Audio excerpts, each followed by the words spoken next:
Do you want to know what I believe? I believe that there's a massive opportunity inside healthcare just sitting in plain sight right now. And it's not just a small improvement, it's not a marginal gain. You see, what I'm talking about is one of the largest opportunities for operational improvement and financial impact across all healthcare systems today. And here's the most interesting and ironic part of it all. For many people inside of healthcare, what I'm about to say is not shocking at all. And in fact, that might actually be the problem, because we've become so accustomed to it. You know, we've adapted around it. We've essentially learned to work through it, deal with it, accept it. We've accepted it as simply a part of healthcare today. That's a part of being human. We adapt, we figure it out. You know, if you live by the train tracks, you eventually get used to hearing the train, you don't hear it anymore. I mean, in healthcare, how many patients, you know, are limping and they get used to the limp and they don't even think about it anymore and they just live with the limp. You eventually keep living, you go about your day despite the chronic issue, maybe because you don't have the solution at the time. Anyone in healthcare will tell you we've become incredibly good at adapting around the operational friction. The operational friction is expected. It'd be weird if there's no operational friction day to day in healthcare, especially in hospitals. Hospitals never stop, 24/7, 365, right? And we're talking about patient lives, right? That's priority number 1, 2, and 3, patient care. So every decision that's made or not made, that's attached to someone. So we make sure we get the job done, and solving some operational problem gets left behind. And you know, and I know, in healthcare, problems need solutions immediately. If you've ever been sitting in the ER for you or someone you know, every minute, every second counts. So back to the point, healthcare, in this situation, healthcare did what healthcare always does. It found ways to keep moving. And before I say what it is, I'm gonna pause right here, because if you're in healthcare, you probably have something in your head, at least one thing in your head that you probably anticipate that I'm gonna say, because it's probably something that's standing out, whether you're a vendor, a healthcare provider, a clinician, an administrator, and anyone else of the vast number of people that participate and contribute in healthcare today. There's something that irks you, there's a pet peeve that you have, or something that just won't go away and you deal with it all the time. And in the situation I'm talking about, and possibly yours, people sit with information in their heads. Everyone has a sort of mental map of what they need to know. And then when it comes to departments build their own systems so that they can function appropriately. Teams figure out how to make things work for that team, for that unit. And all this adaptability, it's admirable. But what happens when highly capable people become very good at walking around problems consistently? The workarounds start to feel normal, it's habitual, and then normal can actually hide enormous opportunities. And with the problem that I'm thinking of, and the problem that you're probably thinking of, with the technology today, there's probably a solution for it. The problem, the way we go about things, every day, every year, maybe even for decades now, the same issue, the workaround. Do we have to continue to tolerate it? And in my case, the tool now exists, the visibility exists, the solution is here. And so again, here's what I know. One of the places where that complexity quietly accumulated was with all of the medical equipment. Healthcare staff, healthcare administration, clinicians, they all know that hospitals and healthcare systems do not have clear visibility into all of their medical equipment. That's not a surprise. And it's not because someone forgot to do their job. It's not because someone made a bad decision. It's because over time, naturally, all of that information, it just became fragmented. Some of the information, it sits in spreadsheets. Some sits in various software systems. Like some of it sits with biomed, some sits with facilities, supply chain. They have some of the information that they require. And honestly, a lot of it is just in people's heads. For example, the nurse coordinator, she knows where the extra pumps are. If she needs one, she knows where she can find it. In the same way that if you're in your house and you lose your keys, you're like, oh, those are the 2-3 spots that it's most likely to be. Let me go check it out. I mean, the facilities team, they know what's behind the locked door. Most other people don't know what's behind that locked door. Who has the key to that locked door? Well, that person likely has the key to get into that door where I think something might be. Someone, they'll remember where that equipment got moved years ago, potentially, if they're still working there, especially with this labor crisis and traveling staff. It's getting worse. Hopefully somebody remembers what was broken, or to inform someone that that was broken during the night shift, and somebody put a sticker on it to say broken, and now it's sitting in a corner. But somebody knows. Somebody remembers what no one's using anymore. You sure about that? Maybe. You sure about that? Somebody knows. You sure about that? You sure about that's not why? I mean, for a while, that actually worked. It had to work. That's the only way it could work. But eventually healthcare, it moved beyond tribal knowledge. It's bigger than that now. There's been too much growth, too much consolidation, too many adjustments. It's hectic out there. Look, I've spent a long time selling into healthcare, and there's one thing I've learned years ago that I don't think too many people notice or recognize or see the impact of. It's the leadership movement, the turnover and the change in leadership. It's not unusual. I mean, people grow. People, they pursue opportunities. They should. People should advance in their careers. They should desire that, and they should be rewarded with it. It's human nature. It's the American way. Anyone who's gone to college and gotten a degree, your whole goal is to find your way through a corporate environment or any sort of organization and find your success. Realize your potential to eventually retire with pride in what you've done and what you've achieved and the different experiences and job titles that you've had. But what I'm saying is that so much of that movement brings operational side effects. I mean, the easiest way to illustrate it for someone who's not in healthcare, it's like, imagine pulling into a drive-through. You put in your order in the first window and you drive up to the second window and they say to you, sorry, the person that took your order, yeah, they don't work here anymore. Sorry, what did you want? I mean, any vendor who's been in healthcare for 5 minutes, you know exactly what I'm talking about. Especially those with longer sales cycles, right? Where it takes, months or years for you to work through a project or an initiative when partnering with a facility. And sticking with that analogy, sometimes initiatives change because of the new leadership, just like any corporate organization, where it's like, you're in the drive-thru and it's like, yeah, sorry, we don't serve cheeseburgers anymore. We're serving ice cream. It's like obviously that's a ridiculous analogy, but I think it really does illustrate a point. And I know for a fact some of my colleagues are like, yep, so true. And it's part of what we deal with, right? Again, is it anyone's fault? No, it's just the nature of the industry. But what are the consequences of it? Because healthcare experiences different versions of that all the time. Priorities, they shift, they have to shift, whether it's due to regulation or turnover, evolving strategies, changes in technology, changes in partnerships with local clinicians and other businesses or acquisitions of facilities. And again, I'll say it for the 100th time, it's no one's fault. The nature of our business. But over the years, these small gaps, these small issues start to become bigger gaps, bigger issues. And then these blind spots, these understandable blind spots, they become so big. It's like when it dawns on someone, it's like, wait, why are we tolerating this? Years ago, towards the beginning of my career, I learned that some of my colleagues, they would actually travel with physicians to less fortunate countries, these underserved regions of the world that require treatment. I mean, they still have patients, but they just don't have the healthcare that we do. And they would go out with a clinician, a physician, and do what they can for a week. It blew me away. It's amazing. It's one of the most beautiful things that we can do as humans to one another. But I remember thinking one thing, like as a vendor, as a medical device sales rep at the time, I was like, with what equipment? Like, what are you guys going to use? I don't think they have DRG codes in Honduras, Forgive me if they do, but I think that's where they went at the time. And they went with all unused equipment. Some medical device companies donated their implants and instrumentation to be used out there and to be left there. And plenty of it came from the hospitals as well. And some of it was just a walkthrough of the hospitals and walkthrough of some of the centers to see, hey, can we take this? Or is anybody using this? And so I'm sitting there, young, essentially just finished up being an associate, full-time rep, and I understand how much this stuff costs, at least a good idea, or how much it'll be reimbursed for by insurance. Putting quotes together and then realizing a whole bunch of it is going to Honduras for free, or just didn't add up for me. I'm glad it's happening, it should be happening, but that always sat with me. And I think if I'm going to break it down, what sat with me, what is the value? What is the value of each piece of medical equipment, whatever it is? Not the actual dollar value, but what is it worth? If people are writing checks for thousands of dollars, tens of thousands, if not hundreds of thousands of dollars for a piece of equipment or a bulk order, and then it's not being used, there's equipment not being used to the point where it could just be sent off on an airplane and used for free somewhere else. It's just not good business, right?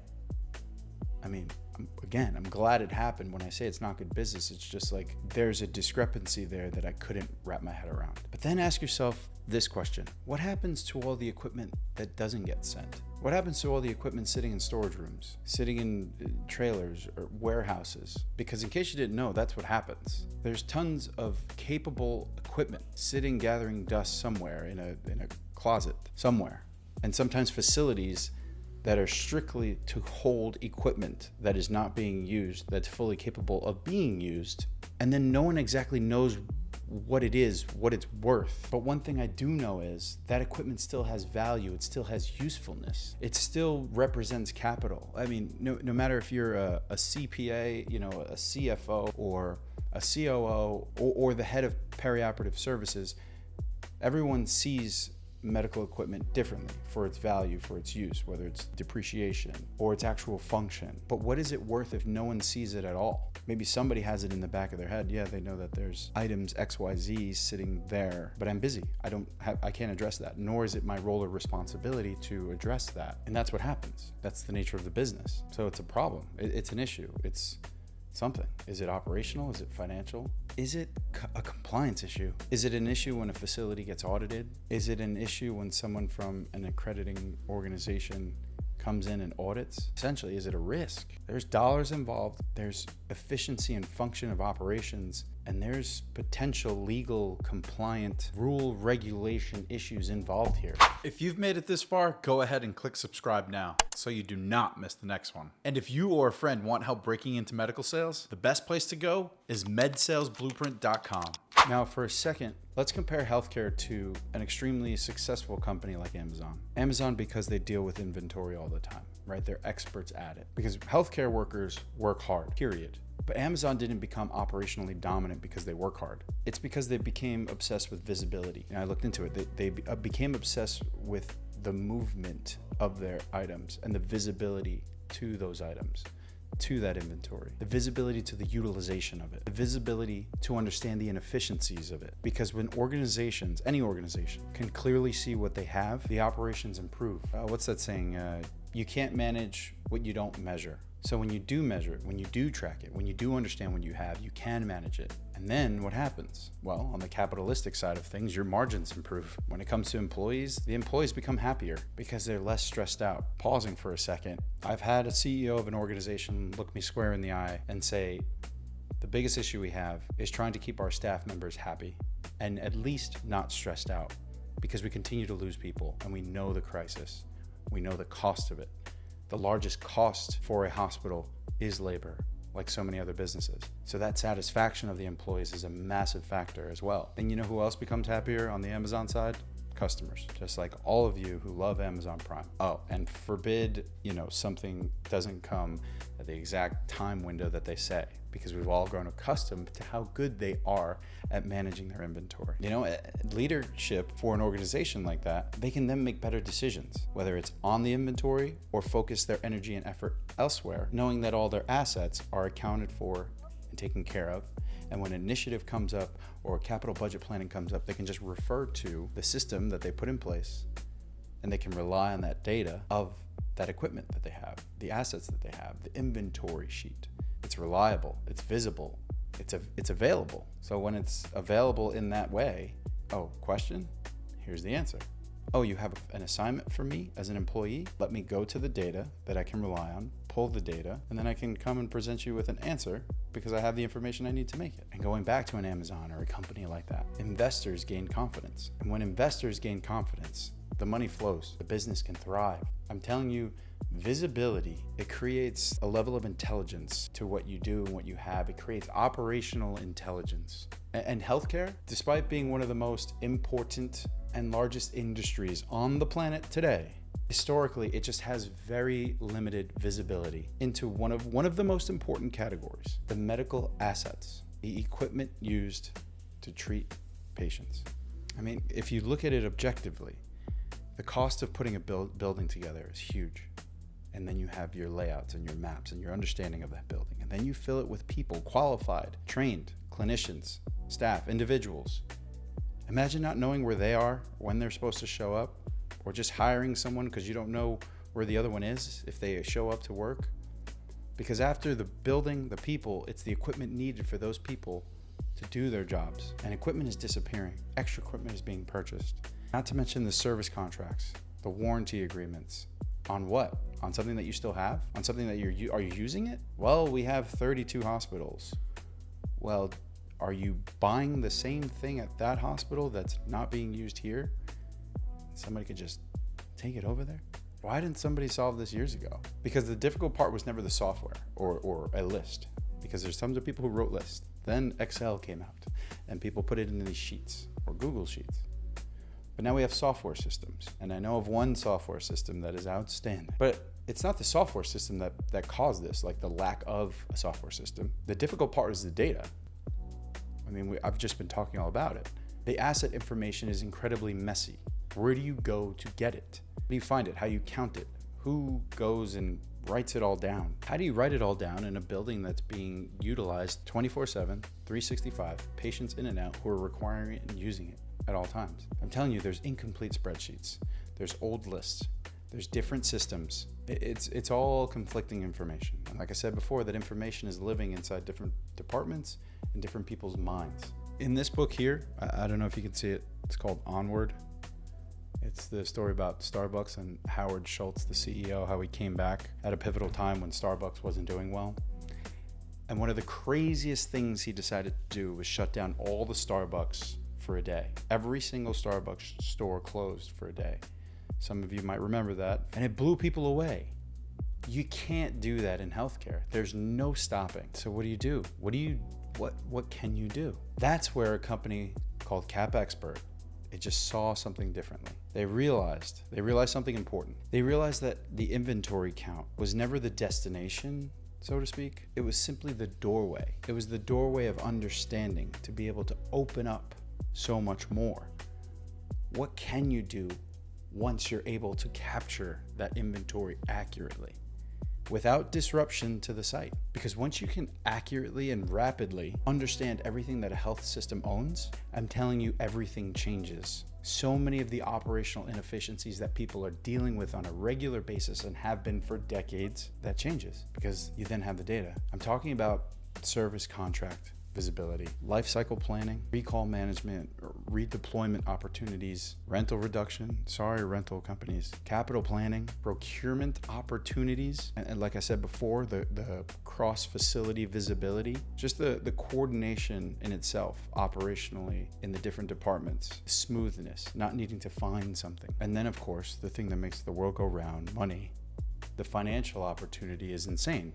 Suddenly you're no longer reacting. You're operating intentionally. Because people in that Amazon warehouse, their form of reaction, it's calm, it's simplified. Order comes in, the smoothness in which the order goes out, healthcare can move to that because they have a digital system in place that is easily accessible with all the information required so that the decisions can be made. CapExpert, with what they've created, what they've developed, with what they've implemented and what their customers are seeing, you now can have what I would consider calling a command center for all of your medical assets, all of your medical equipment. And I genuinely believe that healthcare is moving towards a place where this genuinely becomes the norm. It becomes the necessity, then the norm, and then eventually, again, I genuinely believe it, healthcare will look back and be like, how did we even operate without having a command center, without having a full understanding of everything we have, with all the data to it that's easily accessible? What were we doing? Because healthcare is too important.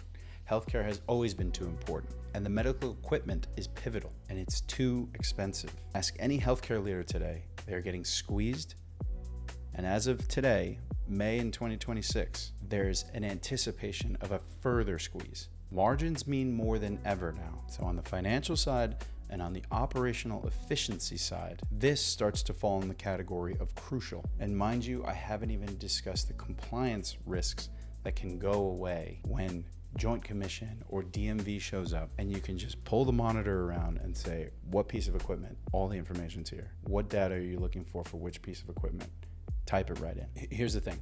When I discovered CapExpert, what impressed me simply wasn't the technology behind it. It was more of the philosophy, because I understand what healthcare is going through.